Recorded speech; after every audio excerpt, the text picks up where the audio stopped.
there is going to be, I'm going to start with a basic, maybe not basic, but a writing unit. And then we want to have an hour or so to go farther with your blogs and see where you're at with that. And then Jonathan, Bohr is going to do another lesson. And Jonathan is going to show you how to, at the very least this morning, before lunch, how to get your blog set up. I mean, I know some of you have blogged before, but we want to get everybody set up so you actually have it. And if there's time, he'll show you a little bit more. If not, he'll show you more the next time. And then later this afternoon, we're going to continue with the photography. Okay, so that's the basic plan. Always subject to change, okay, guys? So what I want to do today is just talk about writing a little bit. And again, I know there's, native English speakers here and English as a second, third, fourth, or fifth language here. But to me, writing this isn't really about English. This is just about good writing. What I think makes for good writing, okay?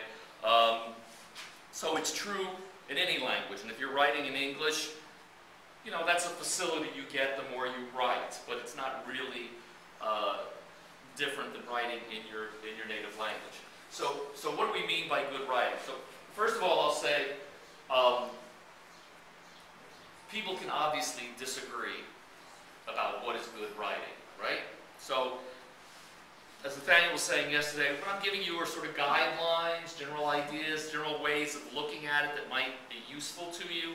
They're not absolute rules. There's exceptions to everything. Good writing, I think, as I'll say later, good writing involves exceptions to the rules, okay? But these are ways of thinking about it. We don't, I'm not trying to impose a certain way to write for you, in fact, on you, but in fact, just the opposite. But I think good writing, the reason I say something we can all do is, I think it's more common sense than, this great talent that some people have and some people don't have. Of course there's talent involved, and of course none of us are going to be Shakespeare, okay? But we can do things that can be very helpful. So this is a quote I came across recently that I liked a lot. George Bernard Shaw, famous British playwright, Irish playwright really. The single biggest problem in communication is the illusion that has taken place. Okay? One thing I'm going to stress here a lot is simply clarity. And the old communications model is there's person A and there's person B, and person A presents something and they understand it, so they think person B must be getting it too. But in between person A and person B, there's some kind of code, right? Whether it's a photograph, whether it's words, whether it's some combination with audio, music, or video. But there is that gap in between the transmitter and the receiver. And one of the biggest worries, or one of the biggest weaknesses in writing that's not so good, is that the writer assumes that the other person gets it, right? That they have a hard time seeing it the way the reader sees it. So that's why I like to start with that negative quote. Okay, this is what so I'm trying to say, so you must be getting it, right? No, not necessarily. Okay, so the first thing about writing that I think is really basic, and maybe it's on some level boring. I don't think it's boring, but it's just simple clarity. Because you may have wonderful ideas, you may be able to turn a phrase beautifully, but the bottom line is, first of all, it has to be clear. Okay? The communication has to be clear. And if you don't have that, then your message is going to be lost. And of course, again, there are if we're talking about certain kinds of fiction styles, you can find exceptions to this, to what I'm saying. But basically, this is essential, and I think it's going to be essential pretty much to what you do, because you're dealing with issues and you want people to get it, of course. So there are different things that can separate the reader from clarity, besides just not being clear. Anything that kind of distracts them from what you're doing, from your message, from your structure, from your through line, is a cause of loss of clarity. If they get bored, they're going to lose the meaning of what you're doing too. So all of that contributes to clarity. And remember, readers, my original background was in theater, and so it's the same thing with an audience.